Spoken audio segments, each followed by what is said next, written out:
Assim como as datas, os números também podem ser internacionalizados e formatados.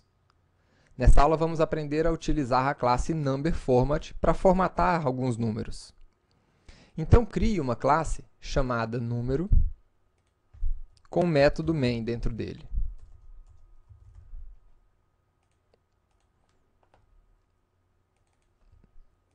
E inicialize uma variável double para representar o saldo de uma conta.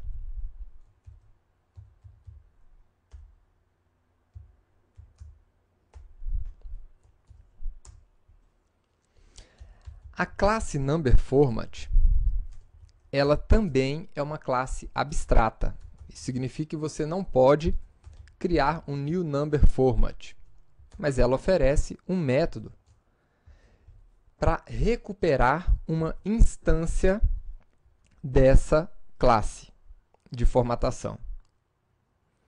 Assim como a dateFormat oferece várias opções de instâncias para formatar suas datas de acordo com a sua necessidade, a NumberFormat também tem algumas opções de formatadores. A primeira delas é esse formatador genérico, que a gente recupera com o getInstance, para formatar um número qualquer. Então, vamos ver aqui o resultado da formatação desse nosso saldo, utilizando o formatador padrão.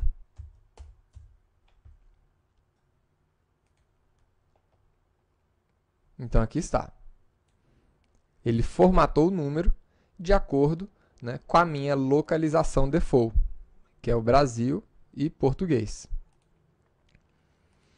Agora, nós também temos outras opções de formatadores. Então, essa aqui é a para número genérico. Mas você poderia querer formatar um número inteiro. Então, nós temos aqui o integer instance,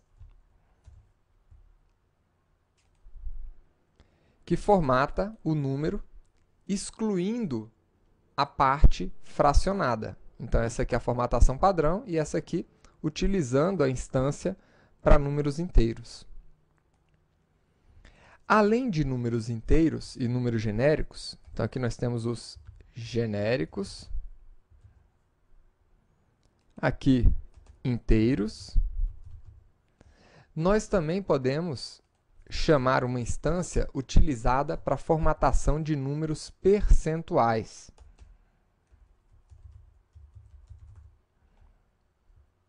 E aqui eu vou formatar, por exemplo, o número 0,25. E ele traz para a gente 25%. Perceba que ele já colocou o sinal de porcentagem para a gente.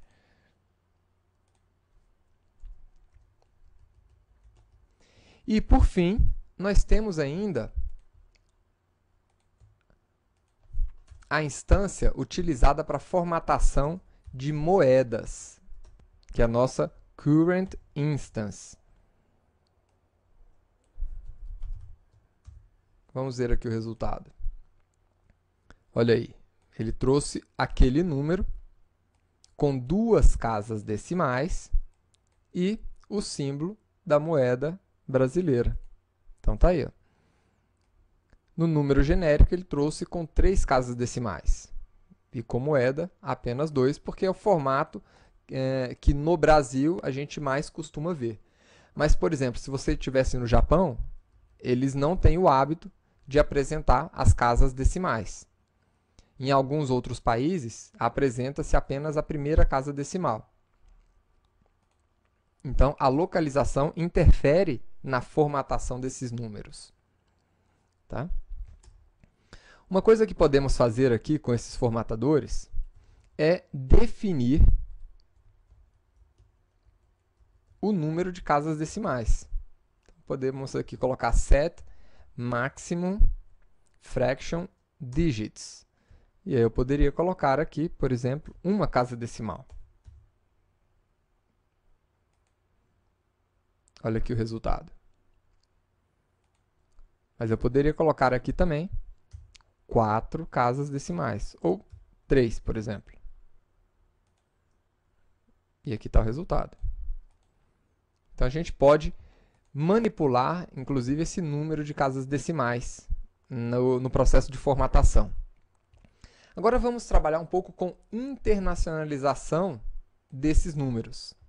A gente já viu como é que funciona o objeto bloqueio, já vimos aqui a formatação dos números para o Brasil. Agora, nós vamos internacionalizar esse número para os Estados Unidos, por exemplo. Então, vamos lá. Vamos pegar esse mesmo número,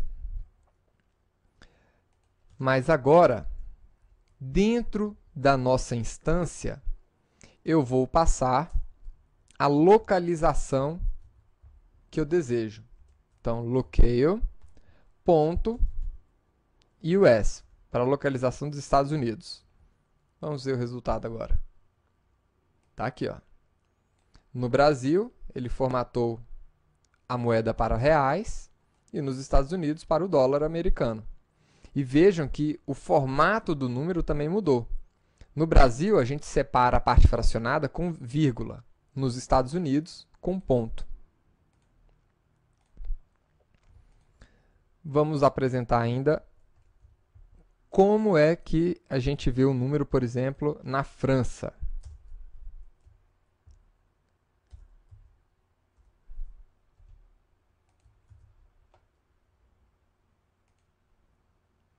Olha aí, na França já é o euro, né? E o sinal vem no final do número. E o engraçado é que não existe aquele separador, nem vírgula e nem ponto, como nós temos no Brasil ou nos Estados Unidos. A separação aqui das milhares são feitas com espaço. E da mesma forma que nas datas você pode utilizar esses formatadores para formatar números e para converter números, para realizar o parser de um número, né? Aqui você também pode realizar esse tipo de conversão. Então, por exemplo, eu vou criar aqui um novo formatador, number, format, getCurrency instance, para ele pegar uma instância default, a instância do Brasil aqui, tá? E agora eu quero realizar um parser. Então, parser de um número no formato brasileiro, no formato de moeda brasileira. Então, aqui eu vou colocar, por exemplo, R$ 1.100,25. Ele consegue realizar esse tipo de conversão? Sim. Vamos ver aqui o resultado.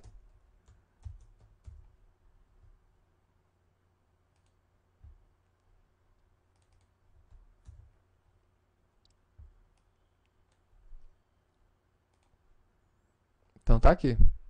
Converteu aquela string em um valor double para a gente, né? Em um valor numérico, e eu imprimi aquele número aqui para a gente, 1.100,25. Então, aqui nós vimos o processo de conversão de valores.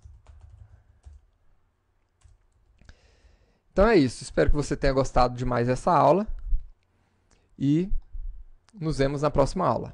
Até lá!